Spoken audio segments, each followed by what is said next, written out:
salve, alunos e alunas do canal Educação.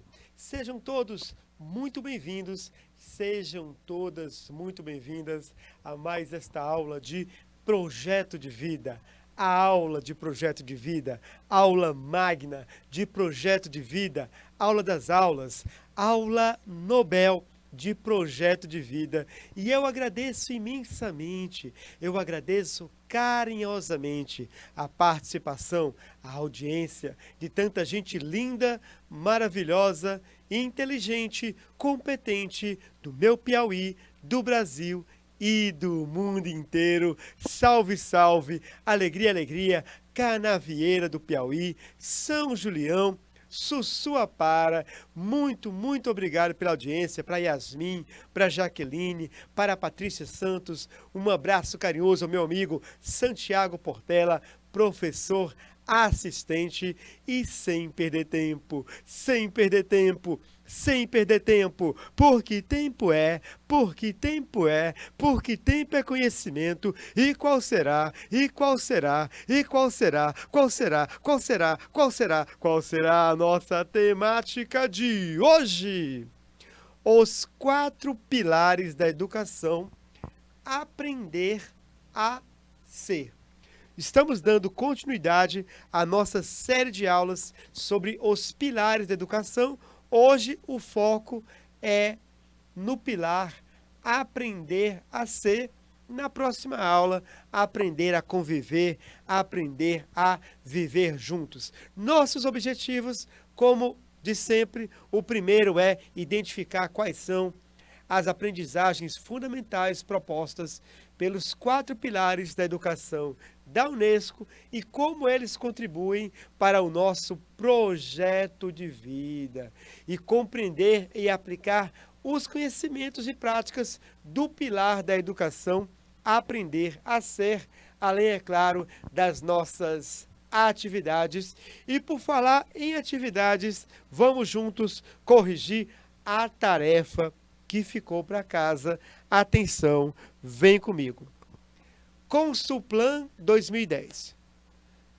Jacques Delors, no livro Educação, um tesouro a descobrir, aponta como principal consequência da sociedade do conhecimento a necessidade de uma aprendizagem ao longo de toda a vida, fundada em 4 pilares que são, ao mesmo tempo, pilares de conhecimento e pilares de formação continuada.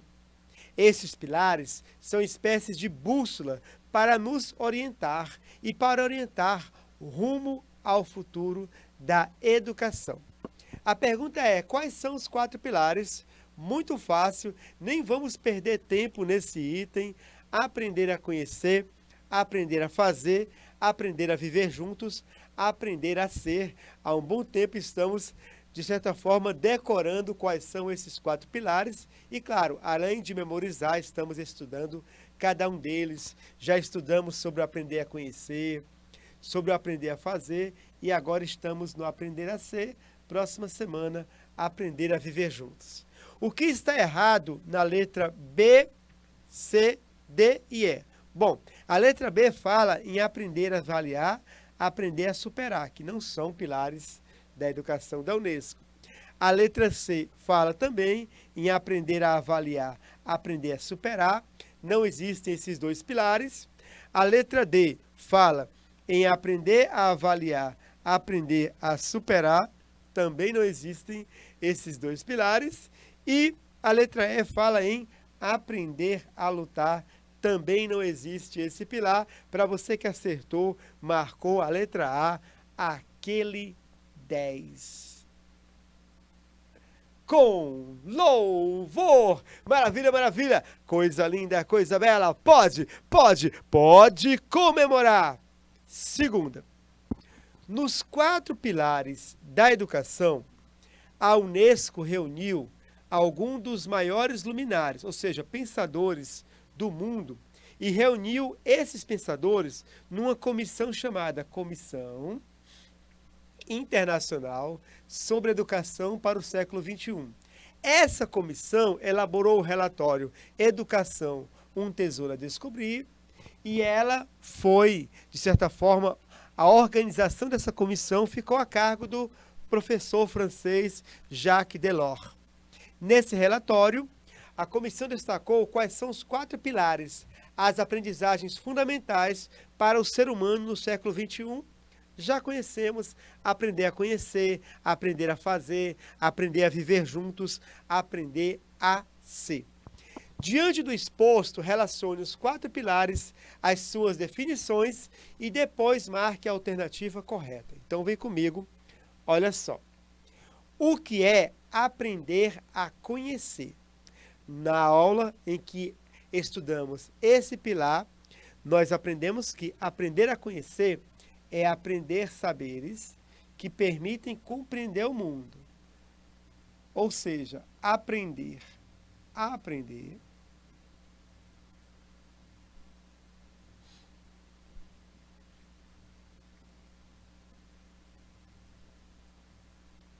ou pesquisar, aprender a pesquisar. A pesquisa, buscar o conhecimento. Aprender a fazer. Muita gente acha que aprender a fazer é aprender uma profissão. É além disso. Além de você aprender uma profissão, ter um diploma, você tem que demonstrar o quê? Que domina as habilidades e as aptidões dessa profissão. Já imaginou? Você chega você fez um curso de informática, de técnico em informática, e você tem um diploma que afirma, certo? Que comprova que você é um técnico em informática.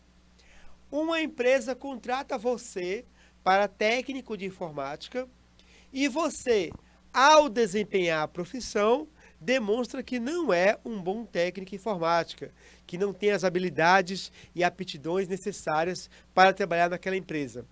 Então, você fez um curso, mas é como não tivesse feito, porque você só passou pelo curso, você não adquiriu as habilidades necessárias. Então, mais importante do que a profissão é, além da profissão, aprender habilidades e aptidões.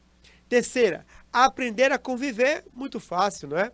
Aprender a viver juntos, aprender a ser, a aula de hoje, revelar o nosso potencial. Resposta 2, 1, 3 e 4, para você que acertou aquele 10. Com louvor. Maravilha, maravilha. Que coisa linda, que coisa bela. Pode comemorar. Turma, aprender a ser. Aprender a ser. O que isso significa? Significa que a educação, ela deve contribuir para o desenvolvimento total da pessoa humana. Professor, explique mais detalhadamente. Olha só para essa fotografia. Nela temos um estudante e esse estudante está entre parênteses e temos um 2 aqui minúsculo, isso aqui é uma potência. A educação para o século XXI, ela deve desenvolver todo o potencial do aluno. E quando falamos todo o potencial, não estamos falando apenas sobre a inteligência, a razão, mas também o seu físico, a estética, as suas habilidades comportamentais, seus valores. A educação, alunos e alunas, é muito mais do que aprender a ler e escrever. A educação é muito mais do que aprender equações matemáticas. A educação é muito mais do que aprender sobre química, física e biologia. Por quê? Porque se a educação fosse apenas isso, aprender as disciplinas da escola, não precisaríamos colocar esse aluno completamente numa potência. Bastava fazer isso aqui, ó. apenas a cabeça. E às vezes nem isso. Essa semana, algumas cenas dessa semana estão chocando boa parte dos brasileiros. Nós estamos assistindo alunos, estudantes do fundamental e do médio, de algumas escolas, muitas delas escolas particulares, que, por causa do resultado das eleições, estão vomitando, estão despejando, da pior forma possível, uma série de preconceitos raciais, de classe, sociais e regionais. Alunos que estão gravando vídeos falando: os nordestinos não prestam. Meu pai dá emprego para o seu pai. Você não é nada. O teu auxílio emergencial é o que eu gasto na balada. Isso dói no coração de cada educador. E faz-me pensar que tipo de valores essa escola diz que está ensinando para os seus alunos. Porque se essas escolas, de onde estão saindo esses vídeos, de fato, tivessem um compromisso com a educação para o século XXI, elas não trabalhariam apenas as ciências, trabalhariam também o aspecto físico, a estética, a afetividade, sociabilidade e a dimensão ético-valorativa. Esses vídeos de alunos que estão surgindo, como vocês falam, viralizando o Brasil afora, eles são um retrato do fracasso da educação brasileira. Nós não somos tão bons em ensinar valores que estejam de acordo com os direitos humanos.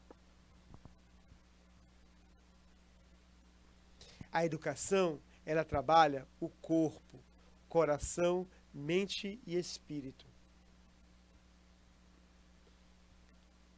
Uma escola que não toma uma postura firme contra xenofobia, preconceito, racismo, é uma escola que pode até ter 4, 5 mil alunos pagando mensalidade alta.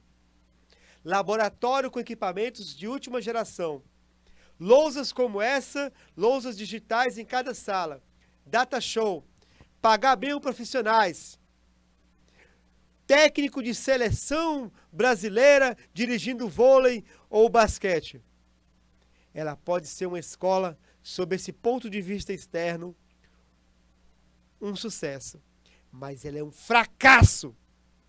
Um fracasso enquanto centro educacional formativo da pessoa humana. Então, querido aluno, querida aluna, esse tópico, esse pilar, aprender a ser, está muito relacionado à educação. A educação, ela tem que cuidar do ser humano completo. De que forma, professor? Vamos pensar algumas formas aqui nessa aula.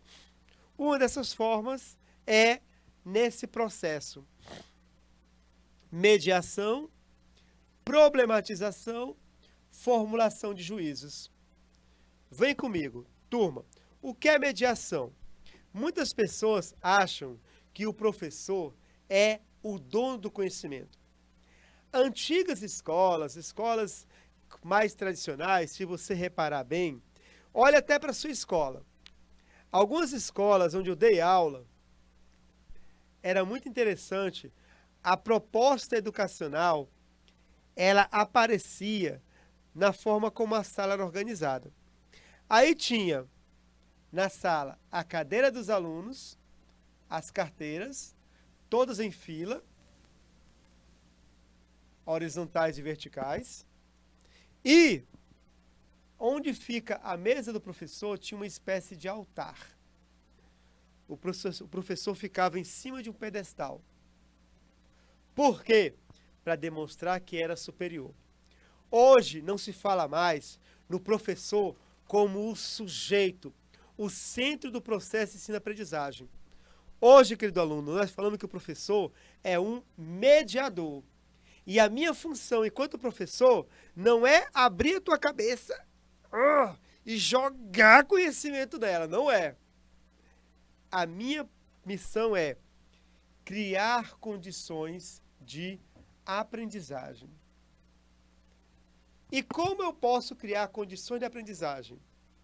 Uma dessas formas é a problematização. O que é a problematização? É uma prática de ensino-aprendizagem. Centrada no que, professor? Problematização é criar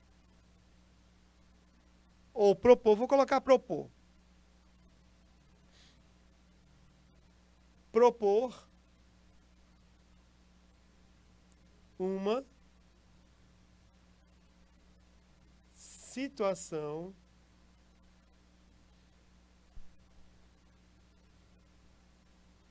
problema. Professor, dê um exemplo.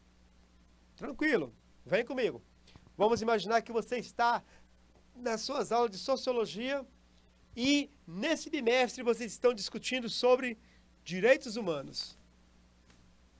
Deixa eu escrever de novo, com calma. Direitos humanos.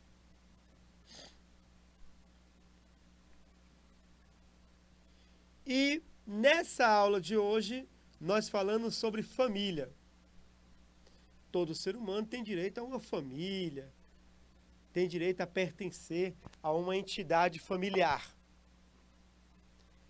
O professor, ele vai propor um desafio para o aluno. Aí, eu sou o professor, eu vou propor o desafio. O problema, perdão. Eu vou dizer, todo ser humano tem direito a ter uma família, a ter uma origem. Mas nós temos uma realidade forte no Brasil, que são as crianças que não têm um lar, um pai ou uma mãe biológico para cuidar delas. Essas crianças estão disponíveis, perdão a palavra disponível, é a melhor que eu pensei agora, elas estão disponíveis para a adoção. Segundo dados mais recentes, oficiais do Brasil, eu vou aqui arredondar números, tá bom? Nós temos no Brasil cerca, pode ser um pouco mais ou um pouco menos, perdoe-me a falta de memória do professor.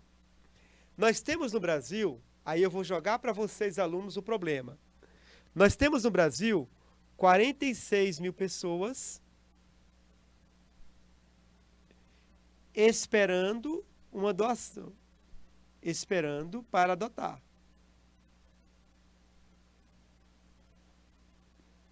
E nós temos no Brasil cerca de 4 mil crianças esperando a adoção. Aí eu jogo para vocês, alunos, o problema. Se nós temos 46 mil pessoas e cerca de 4 mil crianças esperando a doação, por que essa conta não fecha? Por que essas 46 mil pessoas, não há 4 mil dentre elas para adotar essas crianças? Joguei para vocês o problema. Aí o aluno vai fazer o quê? Aprender a conhecer. Ele vai pesquisar. Aí ele vai descobrir que dentre essas 4 mil crianças esperando a doação, muitas são aidéticas, muitas têm deficiência física, uma deficiência mental, um autismo, são negras, já são velhas, digamos assim, 13, 14 anos. E o aluno vai começar a perceber que essa conta não fecha porque as famílias que querem adotar crianças no Brasil, quando elas chegam para adotar, elas dizem, eu quero uma menina branca, loira e com menos de 3 anos de idade. Não querem adotar negras. Poucas querem adotar negros. Eu não quero adotar uma menina com 14 anos que vai dar trabalho.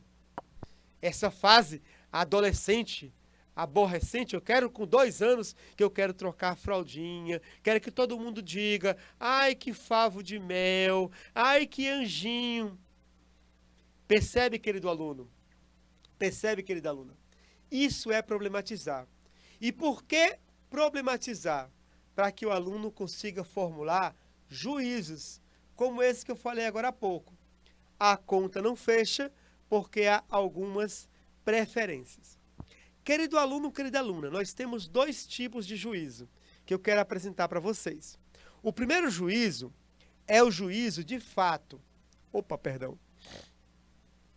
O que é um juízo de fato, professor?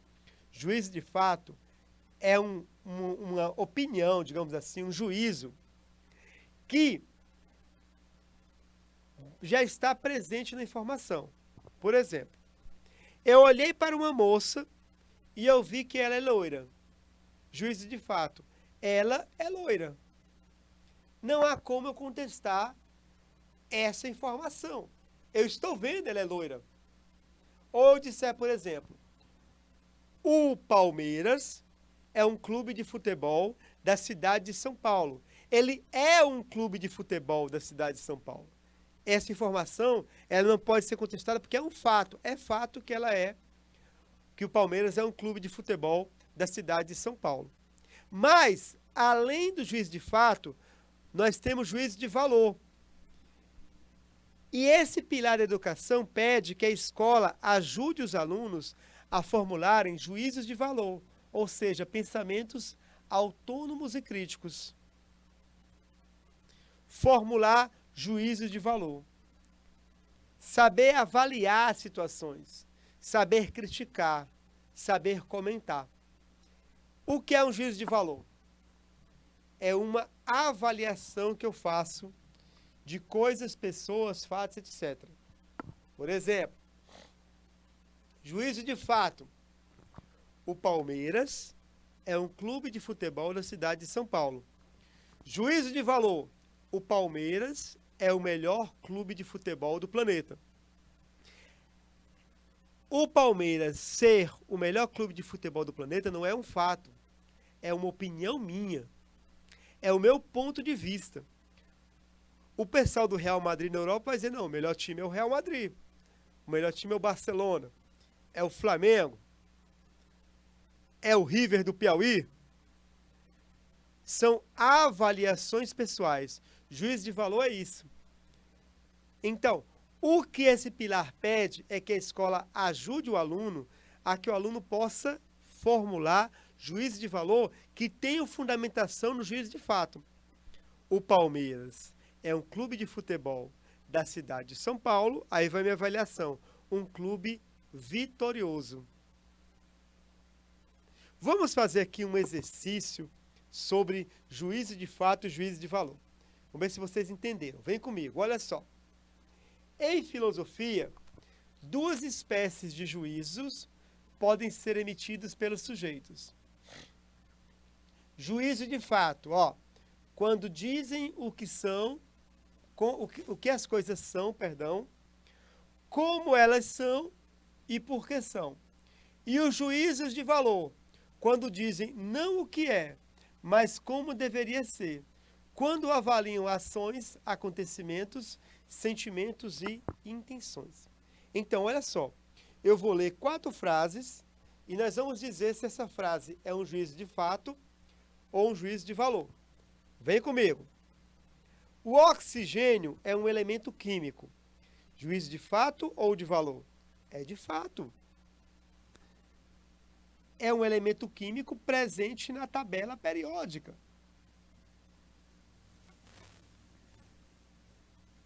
Na tabela periódica. Lá tem a tabela periódica, lá você vai encontrar o O de oxigênio.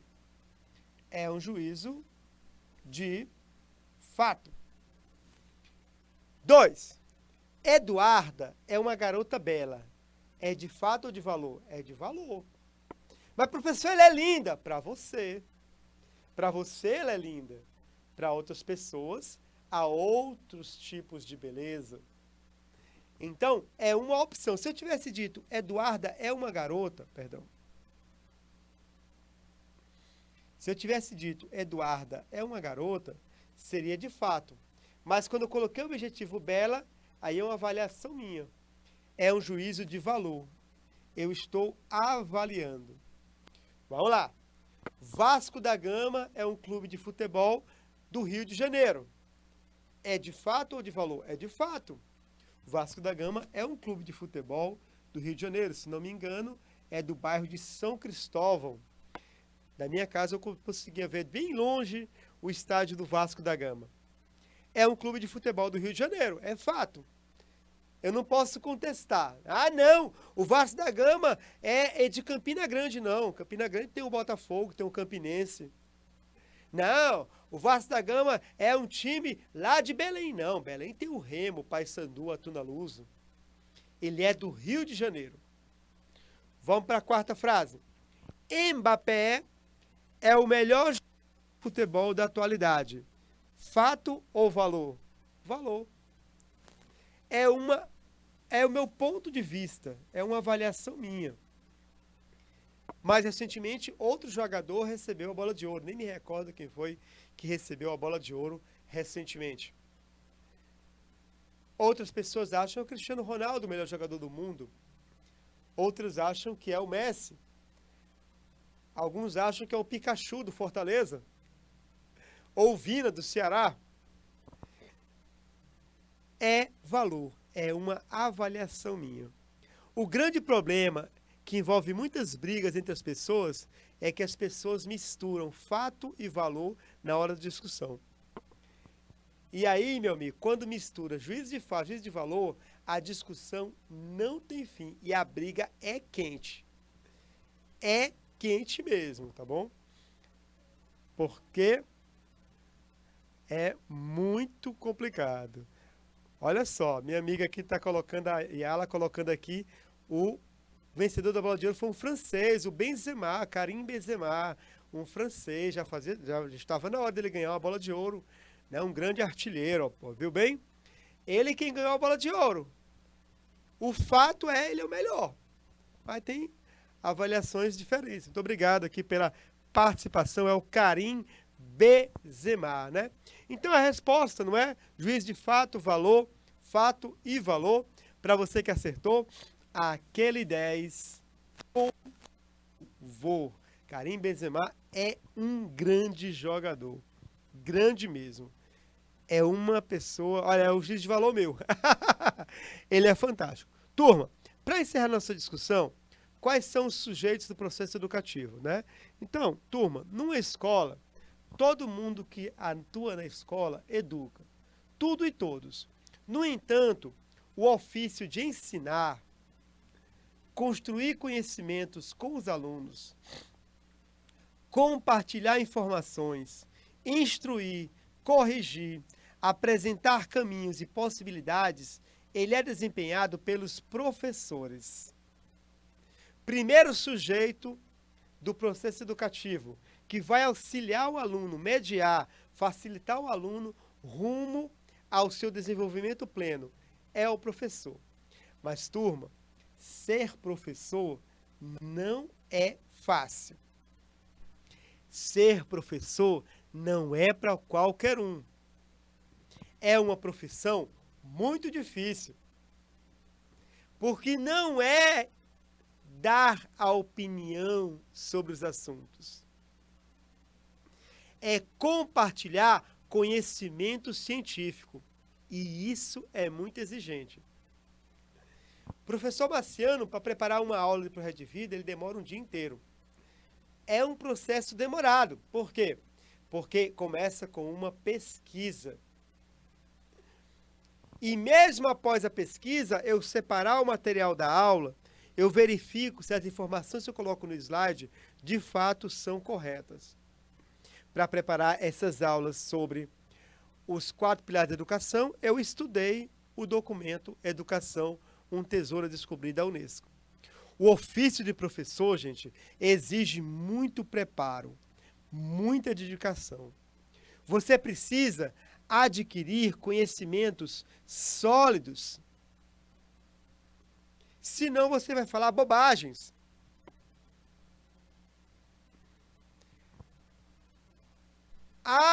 o nazismo é de esquerda. Quem fala isso é quem não tem conhecimento.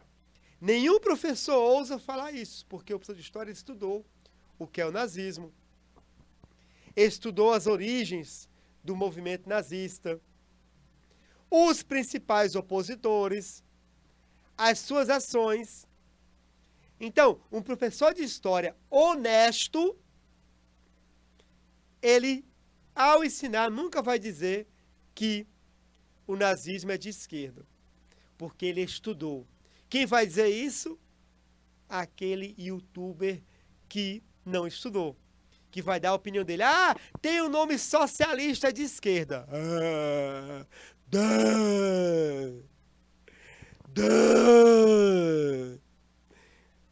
Não estudou, era do fundão da sala de aula, perdeu a aula, né? Dormiu na aula de história. E assim por diante. O professor, gente, ele estuda, ele pesquisa, ele tem atualização, ele não precisa estudar. Sabe o que eu faço no meu tempo livre? Eu estudo. Eu não tenho vida social. Não tenho. Cheguei em casa, minha vida é trabalho e a minha igreja. Quando eu não estou trabalhando, eu estou em casa estudando, eu estou na igreja, servindo. Grupo de jovens, de crianças, células, o culto. Eu me dedico aos estudos, porque minha profissão, a minha matéria-prima da profissão é o conhecimento. Eu não posso dar opinião. Eu compartilho conhecimento e facilito, né, gerando situações de aprendizagem para meus alunos. Mas vamos parar de falar do professor. Outro sujeito, os estudantes. Quem é estudante? Estudante é aquele que estuda. No estudo, a pessoa se torna estudante. Estudantes são os sujeitos que assumem o estudo como trabalho, incumbência, responsabilidade e atribuição. Mas estudante é muito pouco para definir vocês. Vocês são mais que estudantes. Lembram daquele desenho, daquela figura lá no começo, ó. Vou voltar. Ó. Vocês são mais do que estudantes. Vocês são seres humanos que têm direito de se desenvolverem integralmente. Corpo, coração, mente e espírito. É por isso que não chamamos vocês apenas de estudante. Aliás, nem deveríamos chamá-lo de estudante somente, mas de educandos. Por quê? Porque vocês estão em processo de educação. Consciência possuem da sua incompletude, são incompletos, mas têm muito potencial para se constituir como um ser humano. Ser educando é estar em função, constituindo a tua integralidade, a tua inteireza, o você completo. Ser, conhecer, estar, viver e conviver no mundo. Então vocês são estudantes educandos.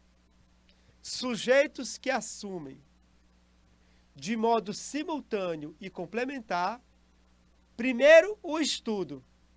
Claro, estudar.